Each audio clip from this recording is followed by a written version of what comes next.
I quite like it. Speaking of dark, it's been interesting. It seems like all of my mother's boomer friends are just losing their mind.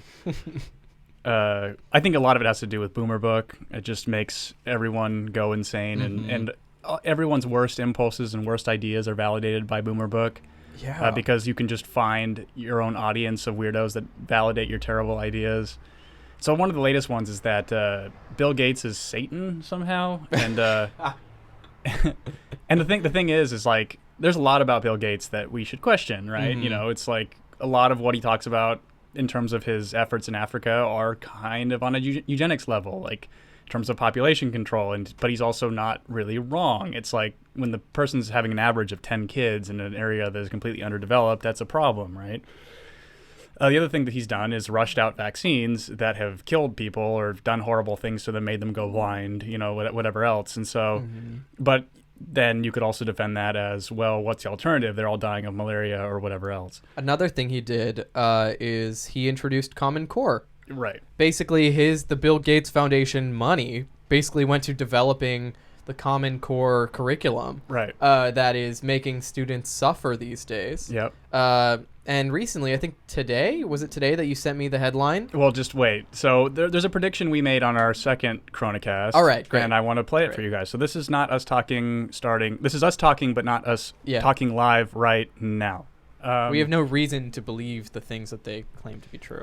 So I have another Galaxy Brain kind of prediction that I wanted to get out before we start taking calls. Yeah. And that is that I believe that public education as we know it is going to radically change, and it needed to. Mm-hmm. But my theory is that Bill Gates is going to be the one that takes over public education. Yes, please explain that, because I think it's really interesting. So the reason why I think this is that right before this became a global pandemic, he stepped down from Microsoft completely as a board member, but he's still a part of the company, but he changed his position radically like right before this happened. That struck me as weird to begin with. So what a lot of people don't know is that most states now employ a type of standardized testing called Common Core. Anybody that has seen Common Core questions know that they are needlessly confusing. And this isn't a completely original theory of mine, but I had it when I was started to see these questions and Bill Gates is responsible for Common Core testing. He was one of the people that created it. I think that what he wanted were for people to purposefully fail these tests. The numbers go down on how successful education is being, so then he could swoop in and take over the whole thing. Now, I saw an interview with him on Anderson Cooper. What I think that he's going to do is, because he was total doom and gloom about what the future prospects of this virus are going to look like and what that means for everybody else. And he was basically predicting that there's no way that we're going to have, he talked about public schools being these infection centers and all this kind of stuff.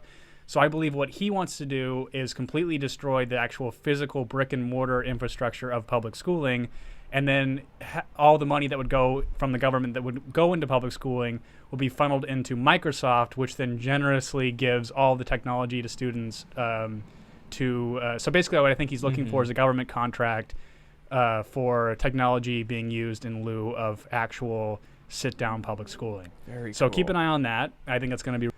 So this is us again live. Hello. This was on March 29th. We did this podcast. And then the headline today from the Daily Caller is...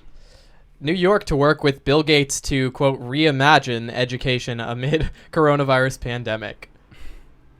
And you know who had just the most dumb, empty-headed, smooth-brained quote on this was... Governor Andrew Cuomo. Of course, Meatball Cuomo, of course. He was like, look, like we've I don't even know how to do his voice. We've had time to look at things and review them, and what is it about? Let's and there's no better time than now to look at things. And it's like, what the fuck does that mean? Right. You have no idea what you're saying. Yep. And he's the one who was so quick to swoop in and grab this Common Core curriculum and implement it in New York. And so many fucking teachers already hate him. Oops, didn't mean to do that. Oh, crap. So many teachers already hate him because he's changed their curriculum and tried to, I don't know, make it better, but has no understanding of how education works. So he's already done it before. Cuomo, yeah. So because he was so quick to adopt Common Core. Well, I think largely in New York, what they were trying to do was they never say it out loud, but it's like through the, it's kind of what I was saying when I was predicting this, is like it's not really that much of a galaxy brain or like soothsayer type prediction. It's just kind of looking at the tea leaves. And I think that New York wants to move every school into being a charter school, because they've introduced charter schooling into like Harlem and stuff like that, and these seriously underperforming schools, and now they have exceeded expectations because charter schooling does require some parental involvement, which should be happening anyway. The interesting thing about this is like so much of the focus right now is that, like I said before with my mother and these boomer book people, are that Bill Gates is the devil. And again, like I said, there's many things about him that you should question or take issue with. But in terms of this education initiative, look, I mean, classroom sizes are too fucking big. Like one teacher cannot handle over 35 students, which is what they're dealing with right now. Right. And I also think that they're enthusiastic about this because, I read the whole article. It doesn't say anything about him introducing technology to do this. I mean, it kind of hints at it a little bit. But I think that what state governments are going to be looking to do is to shut down the physical brick and mortar structures, like I said in the prediction. Yep. And then employ, because it'll be cheaper if the government is going to subsidize the contract they get from Microsoft to, and there's plenty of schools too where they've already given out Chromebooks or whatever else to students as like a mandatory part of their education, even though they're still attending physical schooling. But mixed feelings, because it's like the thing I was telling my mother about these kinds of people like Bill Gates or people of that ilk that are just, they have more money than God, so what do they want to do? They want to play God. So people who are that level of billionaire, what else is there left to do other than restructure society through the lens that you view the world as? And so these people's ideas aren't necessarily evil in nature, but it is frightening to think that one person has the ability to restructure society in the way that they see fit. And so because it just takes one lunatic to ruin it. That's the scary part about it. But an upside would be that we all know the school system needs massive restructuring, right, from fucking preschool to end of high school, even colleges too. But with this whole idea of switching to a more online or more at-home based schooling, it might be the structural change that we kind of need. Right. Unfortunately, like you said, it's one person who's kind of the just too person powerful, spearheading it. Yeah. And I think that but I like anecdotally, I have several friends that have kids, and I think I've said it on this podcast before that I don't think that the way that public education is structured in terms of how we are expected to sit at desks for 6 hours a day, that's a normal time, right? I was at school like 7:15 a.m. to 2:30. What's the math on that? 7-ish hours. Yeah. So I mean, we'll go with 7 just for boys are not meant to sit like that. Right. They're just not. And so, but what I've heard from parents that have boys that are younger, like 6, like first grade to like before adolescence. I don't have friends that are quite old enough to have kids that are teenagers or adults.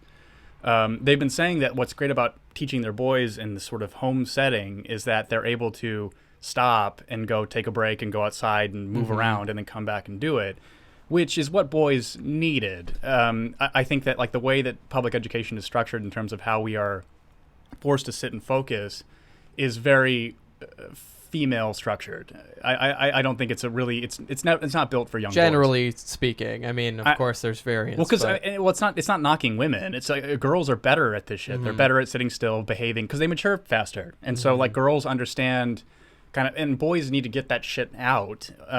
Which I think is why so many young boys are put on Ritalin before they're even teenagers, or like even before they hit puberty, because they have to find some solution to these boys not being as attentive as they want them to be. And then, we have to look at the ramifications of giving somebody before puberty a bunch of amphetamines, which is morally a problem. I mean, we shouldn't be doing that. Like, we shouldn't be medicating people that don't need to be medicated. I mean, that's obvious. It's an obvious statement. So point being that I think ideally what this could lead to is, so this is obviously going to be adopted, which I think is, I'm pretty comfortable in saying the way that I'm envisioning it is probably what it's going to look like. But the way that this works is for the other thing that I talked about, I think, in that episode later on, which is that working from home is going to become normal. Because, right. And this is great, because if you think about it, parents need to be involved in their kids' education, and they need to be present there. And I know it's hard on parents. I know that it was kind of a great vacation if you were a stay-at-home mother to have your kid leave for that 7 hours. But now you may not have the option. And so I think it stands to reason that this could potentially be something productive and could save states a bunch of money. It just, again, it's frightening. The prospect is frightening that it's one man who introduced things like Common Core that I think were designed to fail. Because I think that he wanted to take control of this aspect of American life before this happened, but now he's been granted a very amazing opportunity to do it without anybody batting an eye.